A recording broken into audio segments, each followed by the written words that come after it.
Tejas academy స్థాపించిన 12 సంవత్సరాల్లో 1918 defence ఉద్యోగాలతో పాటు ఇంటర్లో రాష్ట్ర స్థాయి మార్కు సాధించి తెలంగాణ నెంబర్ 1 గా నిలిచిన Tejas. Welcome to Suman TV Karimnagar. అందరికీ నమస్తే.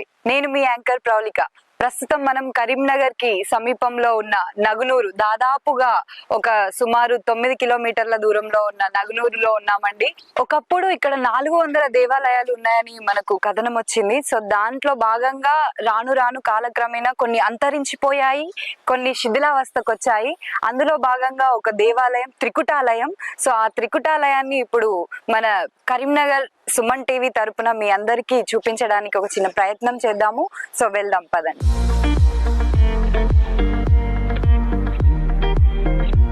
ఓకే, మనం ఇప్పుడు ఊరి ఎంట్రన్స్ నుండి త్రికుటాలయ దారికి వెళ్తున్నామండి. సో దగ్గరలో ఉంది టెంపుల్. సో మన సుమన్ టీవీ కరీంనగర్ తరపున మీ అందరికి కూడా ఇది చూపించే ప్రయత్నంలో సో దగ్గరికి వచ్చేసాం ఆల్రెడీ. సో ఎంతో విశిష్టత కలిగిన దేవాలయాలన్నీ కూడా నగనూరులోనే ఉన్నాయండి. ప్రత్యేకంగా 400 పైగా అంటే అప్పుడు ఎంత చరిత్ర ఉండి ఉంటుందో మీరు ఒక్కసారి ఊహించండి. సో దాదాపుగా కాకతీయుల కాలంలో ఉన్న దేవాలయాలన్నీ కూడా ఇక్కడ మన నగనూరులోనే ఉన్నాయి, కరీంనగర్ జిల్లాలో.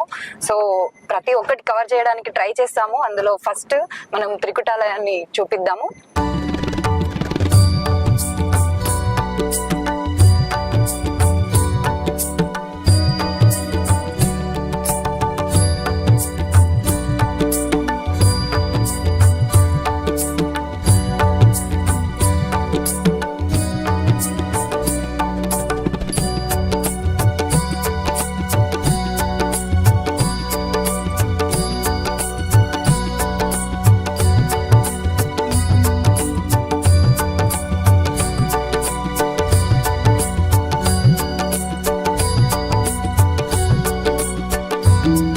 మొత్తానికి మనము త్రికుటాలయం దగ్గరికి వచ్చేసాము, చూసారు కదా.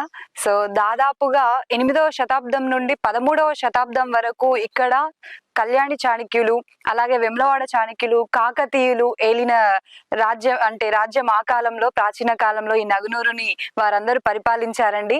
సో అందులో భాగంగా చాణక్యులు మనకు ఈ త్రికుటాలయాన్ని నిర్మించారు ఆ కాలంలో. సో ఇప్పుడు ఒకసారి వెళ్ళి అందులోకి మనము చూసేద్దాము డీటెయిల్డ్ గా. సో త్రికుటాలయం అనే పేరు ఎందుకు వచ్చిందంటే ఇక్కడ మనకు 3 శివలింగాలు ఉన్నాయి. సో ఆ 3 శివలింగాలు కూడా ఒకదానికొకటి అభిముఖంగా ఏర్పాటు చేయబడ్డాయి.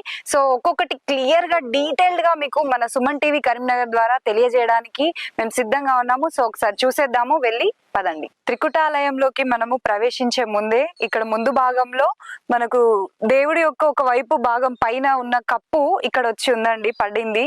సో చూస్తున్నట్టయితే శిథిలావస్థ స్థితిలో ఉంది దేవాలయం అంతా కూడా. సో ఒక్కసారి చూడండి.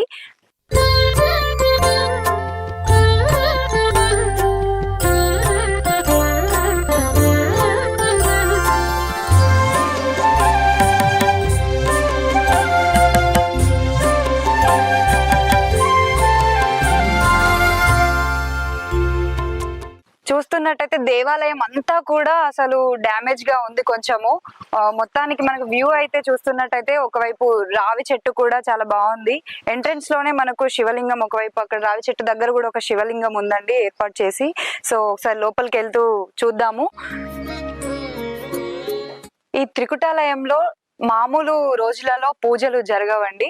సో శివరాత్రి రోజు మాత్రమే ఘనంగా పూజలు జరుగుతాయి ఇక్కడ పెద్ద ఎత్తులో. ఇక్కడ నగునూరులో ఉన్న గ్రామస్తులు, అలాగే చుట్టుపక్కల ఉన్న గ్రామస్తులు అందరూ కూడా వచ్చి పూజలు చేస్తూ ఉంటారు శివరాత్రి రోజు. సో వారికి ఇబ్బంది కలగకుండా ఈ రైలింగ్ ని ఏర్పాటు చేశారు. భక్తులందరూ కూడా రద్దీ ఉంటుంది కదా ఆ రోజు, శివరాత్రి రోజు చాలా మంది వస్తారు ఇక్కడికి. సో ఇటువైపు నుండి ఒకవైపు నుండి వెళ్ళడానికి, ఇటువైపు నుండి రావడానికి ఇలా ఇబ్బంది కలగకుండా. అలాగే కింద చూస్తున్నట్టయితే సిమెంట్ తో ఫ్లోరింగ్ కూడా ఏర్పాటు చేశారు. ఇదంతా కూడా భక్తులకు ఎలాంటి ఇబ్బంది కలగకుండా మళ్ళీ ఇప్పుడు కొత్తగా వేసిందండి ఇదంతా కూడా. సో చూసారు కదా ఇటువైపు బండలన్నీ ఎలా ఒకదానిపైన ఒకటి పరిచిన్నాయో. నిజంగా అప్పుడు ఎలాంటి బంకమట్టి అంటే జాయింటింగ్ కి ఎలాంటి కెమికల్స్ అలాంటి యూజ్ చేయకుండా ఓన్లీ ఒక బండ మీద బండ పేర్చి మాత్రమే ఇలా సెట్ చేశారు. అప్పటి కాకతీయుల కాలంలో, ఈ చాణక్యుల కాలంలో విశిష్టత ఏంటి అంటే మనకు గుడుల యొక్క విశిష్టత ఎక్కడ చూసినా గానీ బండ మీద బండ పేర్చి ఆ గుడిని అలా నిర్మిస్తారు. దాంట్లో ఎలాంటి ఈ సిమెంట్ అలాంటివి ఇలాంటివి కూడా యూజ్ చేయకుండా బండ మీద బండను పేర్చి మరి ఇలా ఒక ఇంత పెద్ద పెద్ద బండల్ని ఆపారండి. సో గ్రేట్ కదా. అదంతా ఇప్పుడు మనం చూస్తున్నామంటే నిజంగా చాలా అద్భుతంగా ఉంది. సో డీటెయిల్ గా చూద్దాం పదండి.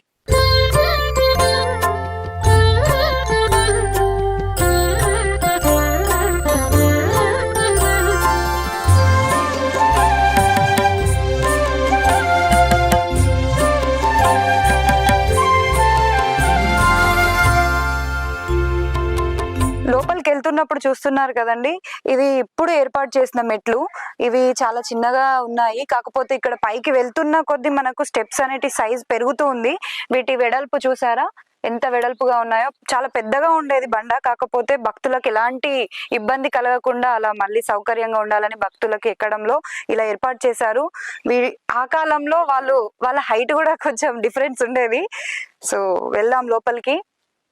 నిజంగా అద్భుతంగా ఉందండి శివాలయం, నిజంగా దర్శించుకోవడం చాలా గొప్పగా అనిపిస్తుంది. మొత్తానికైతే కంప్లీట్ గా ఈ బండలకి అలాగే మనకి ఎంట్రన్స్ లో ఉన్న ఈ 2 పిల్లర్స్ కి తేడా ఉంది.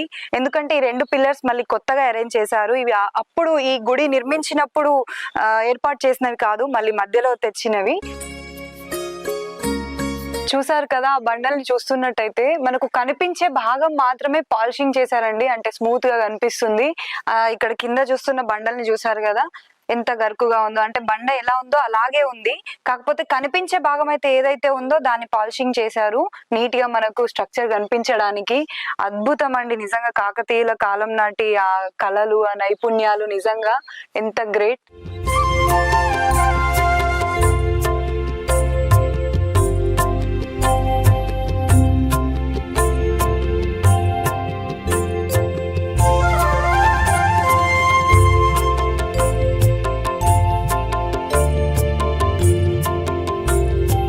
నిజంగా ఆ కాకతీయుల కాలం నాటి ఆ కళలు, నైపుణ్యాలు నిజంగా అద్భుతం అండి. ఎంత పెద్ద పెద్ద రాళ్ళు అసలు ఎలా తీసుకొచ్చి వీటిని ఇలా చెక్కారు, ఇలా సెట్ చేశారు అర్థం అవ్వట్లేదు. వామ్మో, ఈ పిల్లర్స్ చూసారా ఒక్కొక్కటి కంప్లీట్, నాకు తెలిసి ఇది ఒకటే బండలా ఉంది, దాన్ని ఇలా చెక్కారు అనుకుంటున్నాను నాకు తెలిసి. సో వీటి మీద ఈ కళా నైపుణ్యం చూసారా, ఆ రాతి మీదనే ఇలా చక్కగా ఎంచక్క ఒక్కొక్కటి ఇలా చెక్కడం జరిగింది నీట్ గా. సో చూసారు కదా 3 శివలింగాలు ఉన్నాయి. మనం ఒక్కొక్క గర్భగుడిలో ఉన్న శివుడిని ఒకసారి దగ్గరగా చూపించే ప్రయత్నం చేద్దాము. ఒకసారి ఇక్కడ ఉన్న శివుడిని చూద్దాం రండి.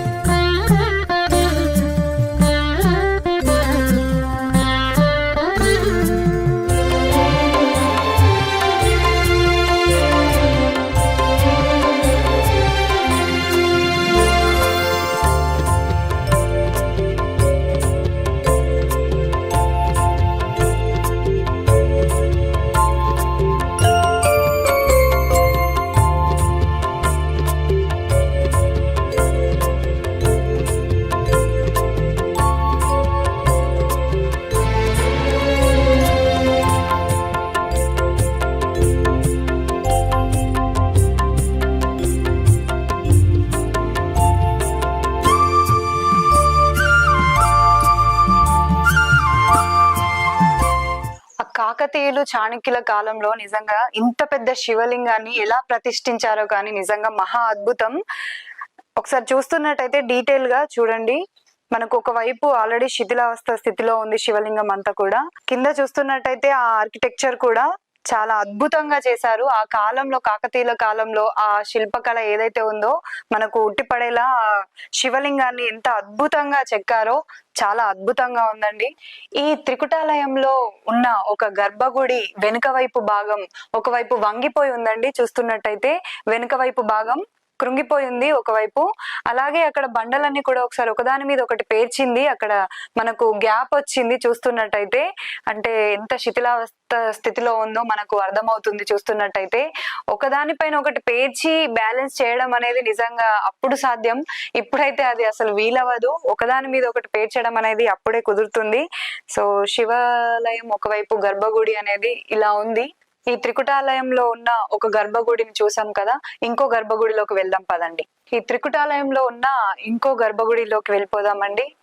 సో ఈ గర్భగుడి ప్రతి 3 ఉన్నాయి కదా, ఈ 3 గర్భగుడిలో ఎంట్రెన్స్ అనేటివి దాదాపు సేమ్. ప్రతి గర్భగుడి ఎంట్రెన్స్ కూడా సేమ్ ఉన్నాయండి. ఆర్కిటెక్చర్ అంతా కూడా సేమ్ డిజైన్ లో ఉన్నాయి. సో లోపలికి వెళ్దాం పదండి. ఎంత చీకటిగా ఉందో ఇందులో చీకటిగా అంటే గర్భగుడి ముందున్న ప్లేస్ చీకటిగా ఉందండి. కాకపోతే గర్భగుడిలో ఉన్న శివుడు ఉన్నారు కదా, అక్కడ మాత్రం లైటింగ్ వస్తుంది. అదే ఇక్కడ విశిష్టత. సో కాకతీయుల కాలంలో ఉన్న ఒక విశిష్టత ఏంటి అంటే, ఎలాంటి దేవాలయాల్లో కూడా గర్భగుడిలో ఉన్న శివలింగం మీద మాత్రం ఖచ్చితంగా సూర్యకిరణాలు పడతాయి. అది ఇక్కడ ఉన్న ఒక విశిష్టత. సో చూద్దాం పదండి.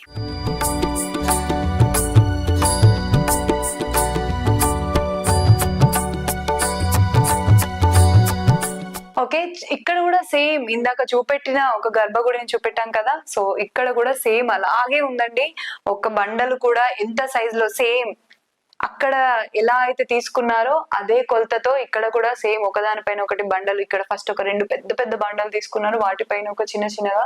సో అలా ఏర్పాటు చేయడం అనేది 3 గర్భగుడిలో కూడా ముందున్న ప్లేసెస్ సేమ్ గా ఉన్నాయి. ఇక్కడ ముందు చూస్తున్నటువంటి ఆర్కిటెక్చర్ కూడా కంప్లీట్ గా సేమ్ ఉంది. సో ఇక్కడ కింద కూడా ఇక్కడ చూస్తున్నట్టయితే ఇక్కడ రాతి మీద చెక్కిన అది ఏదైతే ఉందో అదంతా కూడా సేమ్ ఉంది. సో వెళ్దాము ఇందులోపలికి కూడా ఒకసారి శివుని దర్శించుకుందాం.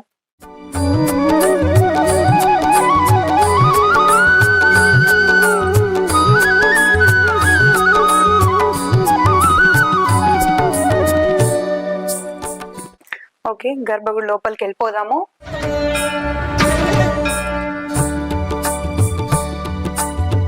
అయితే ఇంతకు ముందు 2 గర్భగుడిలో ఉన్న శివలింగాలను చూసాము, ఈ లింగాన్ని కూడా చూసారు కదా. డిఫరెన్స్ ఉందండి. అక్కడ 2 సేమ్ ఉన్నాయి, కాకపోతే ఇక్కడున్న శివలింగానికి 2 కళ్ళు ఉన్నాయి. సో ఇది డిఫరెన్స్ ఇక్కడున్న శివలింగానికి. కాకపోతే కంప్లీట్ గా పైనుండి కిందికి మాత్రం స్ట్రక్చర్ అంతా, ఆర్కిటెక్చర్ అంతా సేమ్ ఉంది. ఒక ఐస్ మాత్రం డిఫరెంట్ గా ఉన్నాయి. ఈ శివలింగం మాత్రం ఎలాంటి డ్యామేజ్ అవ్వలేదండి, ఎలాంటి డ్యామేజ్ అవ్వలేదు. నిజంగా అద్భుతంగా ఉంది. అప్పటి నుండి ఇప్పటి వరకు కూడా ఈ ఒక్క లింగం మాత్రం, ఈ గర్భగుడిలో ఉన్న ఈ ఒక్క శివలింగం ఎలాంటి చెక్కు చెదరకుండా ఉంది. సో బండలు కూడా ఎలాంటి చెక్కు చెదరకుండా అలాగే ఉందండి. ఈ వైపు మాత్రం, ఈ వైపున చూస్తున్నట్టయితే గోడలు కూడా ఎలాగా ఉన్నాయో అలాగే ఉన్నాయి. నిజంగా అద్భుతంగా ఉందండి చూస్తున్నట్టయితే. సో శివాలయంకి వచ్చి ఇలా దర్శించుకొని మీకు మా సుమన్ టీవీ కరీంనగర్ ద్వారా ఇదంతా చూపించడం కూడా చాలా మహాభాగ్యంగా అనిపిస్తుంది. సో నిజంగా గ్రేట్. సో ఈ త్రికుటాలయంలో ఉన్న 3 గర్భగుడులను మనం చూసాము. ఒకటి అబ్జర్వ్ చేశారా మీరు? అసలు ఇక్కడ చూసారా, ప్రతి ఒక్క బండ పైన మనకు నెంబరింగ్ సిస్టమ్ ఉంది. అంటే పురావస్తు శాఖ వాళ్ళు మళ్ళీ తిరిగి నిర్మించేటప్పుడు ఏ బండలు ఎలా క్రమం తప్పకుండా మళ్ళీ అలాగే ఆ ప్లేస్ లోనే పెట్టడానికి ఇలా నెంబరింగ్ సిస్టమ్ అనేది ఇచ్చారు. సో మళ్ళీ ఎప్పుడు అది నిర్మాణం జరుగుతుందో తెలీదు.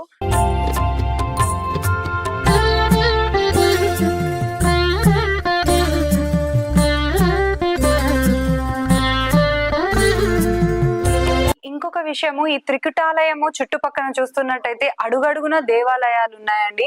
నిజంగా ఇంకొకటి ఏంటి అంటే, ఇక్కడ ఎక్కడ త్రవ్వకాలు జరిగినా కానీ ఏదో ఒక విగ్రహాలు దొరుకుతూనే ఉంటాయి. ఎప్పటికి కూడా మనకు పురావస్తు శాఖ వారు తెలియజేస్తూనే ఉంటారు.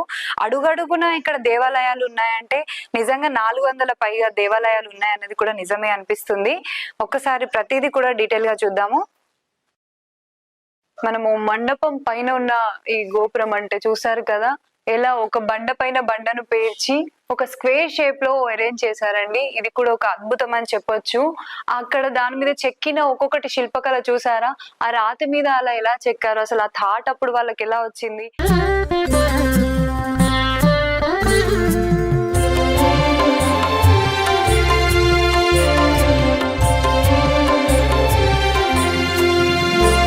ఇంకొకటి ఏంటి అంటే, 8వ శతాబ్దం నుండి 13వ శతాబ్దం అనుకున్నాం కదా, ఆ కాలంలో నిజంగా ఇంత టెక్నాలజీ అప్పుడు లేకపోయినా కూడా ఇంత అద్భుతంగా ఈ శిలల పైన ఇలాంటి శిల్పకళ చేయడం అనేది ఆ చాణక్యుల కాలంలో, ఆ కాకతీయుల కాలంలోనే సాధ్యమండి. నిజంగా ఇదంతా కూడా చూస్తున్నట్టయితే అంటే ప్రపంచం అంతటా కూడా చాటి చెప్పేలాగా, వారి స్థాయిని తెలియజేసేలాగా వారు ఇంత చక్కగా చెక్కించారు అనేది మనకు అర్థమవుతుంది. సో చాలా అద్భుతంగా ఉంది. అప్పటికి ఇప్పటికి చాలా డిఫరెన్స్ ఉంది. అప్పటి టెక్నాలజీ ఇప్పటి టెక్నాలజీ చాలా వేరు. కాకపోతే ఇప్పుడు ఇలా చేయమంటే ఇలా కష్టం, అది అసాధ్యం అని చెప్పొచ్చు. ఎలాంటి అంటే మనకు సిమెంట్ అలాంటివి ఏవి కూడా యూజ్ చేయకుండా ఇంత అద్భుతంగా ఆలయాలను నిర్మించడం ఆ కాలంలోనే సాధ్యం.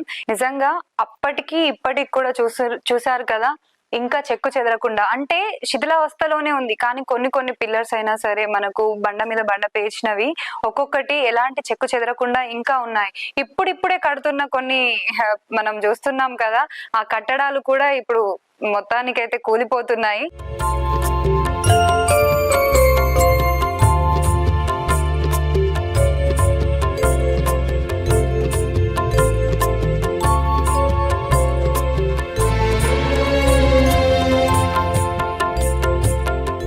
నిజంగా ఇలా దగ్గర నుండి వీక్షించడం అనేది చాలా అద్భుతంగా అనిపిస్తుంది. నిజంగా ఇక్కడ బండలన్నీ కూడా ఇలా ఒక పెద్ద బండ, ఇలా ఒక చిన్న బండల మీద నుండి ఒక పెద్ద బండను తీసుకొని దాని మీద ఒక శిల్పం ఏదైతే ఇలా వాళ్ళ ఆర్కిటెక్చర్ అనేది డిఫరెంట్ గా ఉందండి. సో సైడ్ టు సైడ్ పేర్చారు, ప్రక్కకే పేర్చి ఇలా దేవాలయాన్ని నిర్మించడం అనేది చాలా గొప్ప విషయం. నిజంగా మనము ఈ దేవాలయాన్ని ఎలాంటి సిమెంట్ అలాంటి ఏవి కూడా యూజ్ చేయకుండా ఉపయోగించారు అని చెప్పడానికి ఇది ఒక ఆధారం అండి. ఇక్కడ మనకు ఒకవైపు ఉన్న కుంగిపోయి ఉన్న పిల్లర్ని చూస్తున్నట్టే ఇక్కడ ఈ బండ అనేది ఇట్లా వంగిపోయింది. ఇందులో చూస్తే ఎలాంటి సిమెంట్ కానీ ఏది కూడా యూజ్ చేయకుండా ఉన్నారు. ఇది ఒక ప్రూఫ్ మనకి. ఇక్కడ ఎంత గ్యాప్ వచ్చిందో చూసారా. నిజంగా ఇలా ఆగడం అనేది అది దగ్గర నుండి చూస్తే ఆ ఎక్స్పీరియన్సే వేరుగా ఉంది. సో మీరు కూడా ఈ నగునూరు చుట్టుప్రక్కల ఉన్న గ్రామస్తులందరూ కూడా ఒకసారి ఈ త్రికుటాలయానికి వచ్చి వీక్షించండి. ఇలాంటి పురాతన దేవాలయాలు అనేటివి శిథిలావస్థలో ఎన్నో కూడా వెళ్ళిపోయాయి. ఇలాంటివి వచ్చి వీక్షించడం ద్వారా మనము ఎంతో నేర్చుకోవచ్చు. అప్పటి కట్టడాలు, అప్పటి నైపుణ్యాలు ఇప్పుడు ఎంతవరకు ఉన్నాయి అనేది కూడా మనకు అర్థమవుతుంది.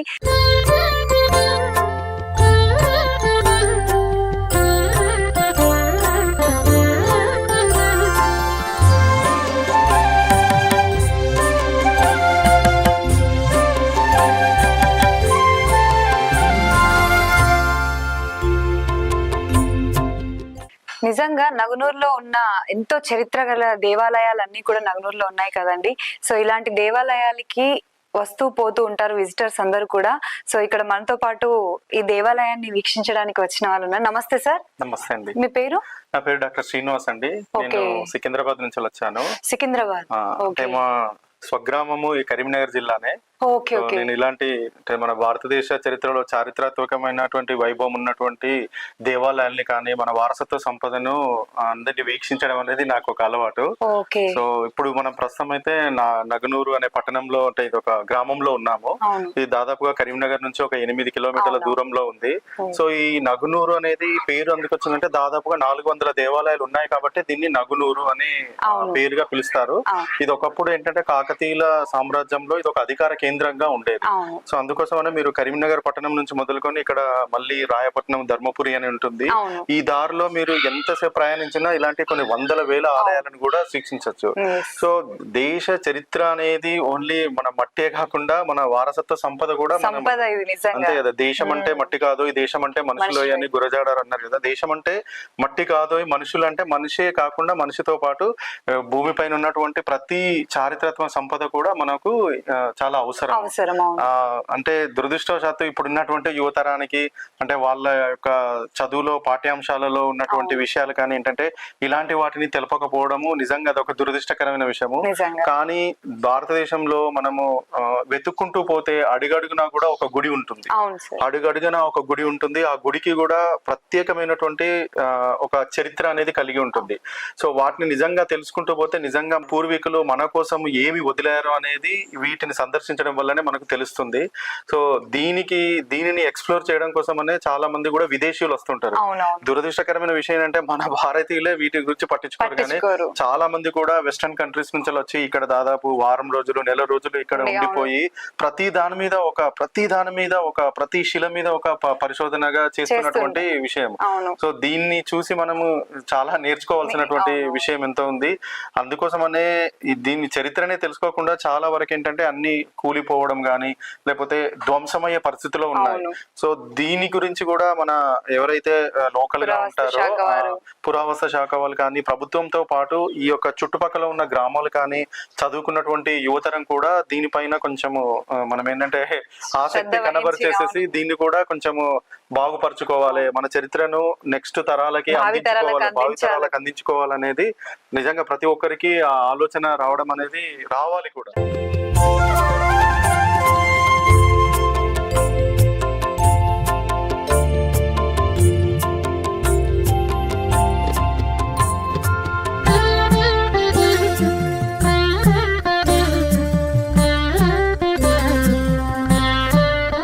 ఈ త్రికుటాలయానికి దగ్గరలోనే ఇంకా 2 ఆలయాలు ఉన్నాయి. ఒకసారి వాటిని కూడా చూద్దాం. వచ్చేసింది.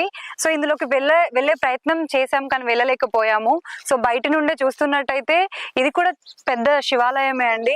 స్తంభాలు ముందట వైపు అక్కడ స్తంభాలు ఉన్నాయి. ఇక్కడ బ్యాక్ సైడ్ ఉన్న బండలన్నీ కూడా కూరుకుపోయాయి. ఒక్కటి కూడా కరెక్ట్ గా లేవు. లోపలికి వెళ్ళే ఛాన్స్ లేదండి. సో మనకు త్రికుటాలయానికి దగ్గరలోనే ఉంది. సో దగ్గరలో ఉన్న ఇదొక మరొక శివాలయము. ఈ శివాలయం లోపలికి వెళ్ళడానికి అసలు ఛాన్స్ లేదు.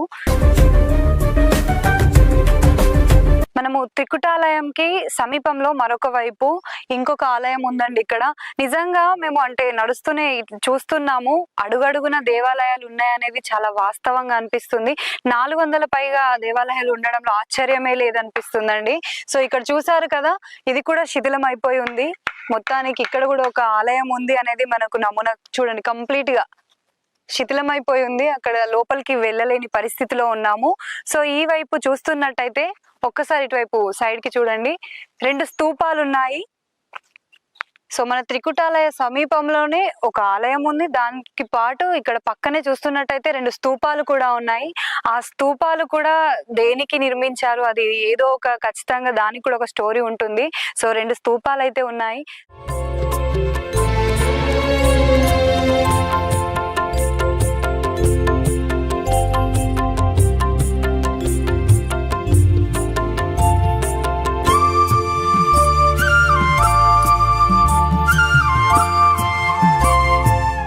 సో ఇదంతా కూడా మన సుమన్ టీవీ కరీంనగర్ తరపున చూస్తున్న ప్రేక్షకులందరికీ కూడా అర్థమై ఉంటుంది. సో మీరు కూడా ఈ నగనూరులో ఉన్న దేవాలయాలన్నిటికీ వచ్చి విజిట్ చేసి మీరు ఖచ్చితంగా అద్భుతంగా ఉన్నాయండి ఒక్కొక్క కట్టడాలు.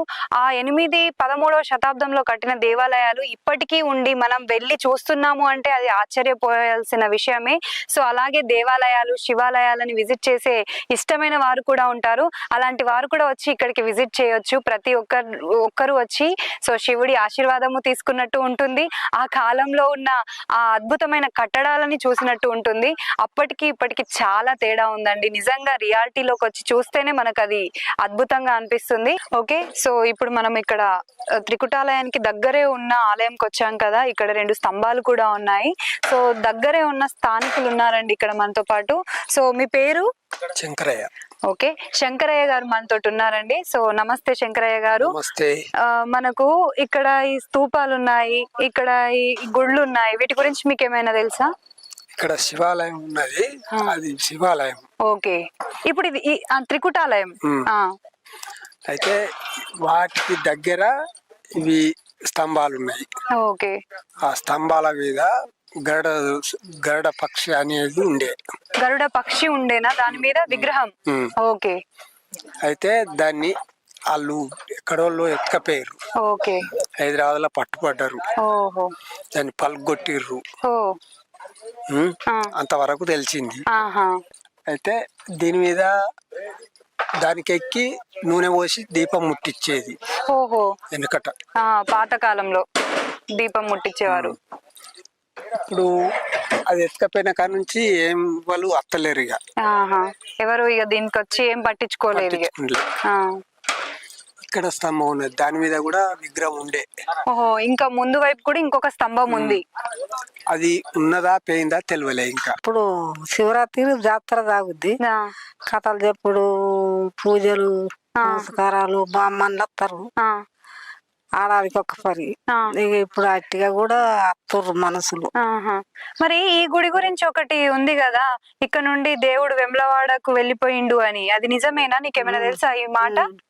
ఇక్కడ నుంచే వెళ్ళిపోయి అక్కడ నికురం అయిందట అన్నారు.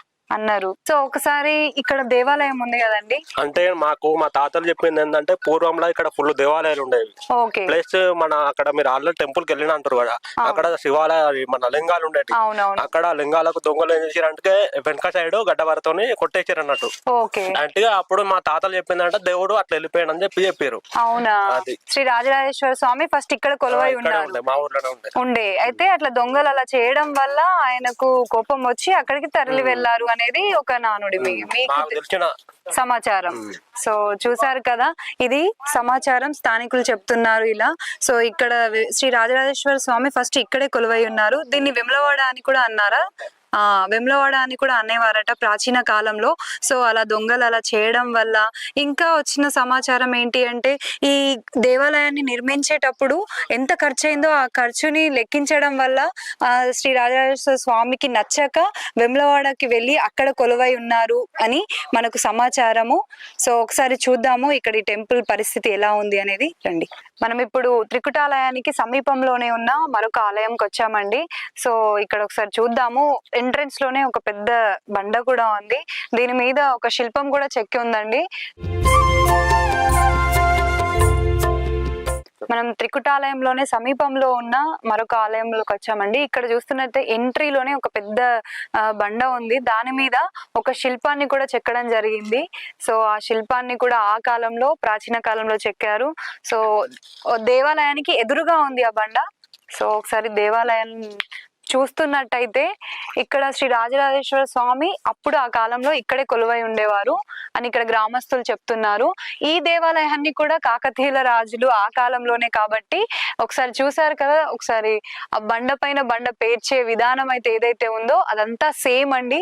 ఎక్కడ చూసినా గానీ మనకు సిమెంట్ అలాంటివి ఏది యూజ్ చేయకుండా అలాగే కట్టారు.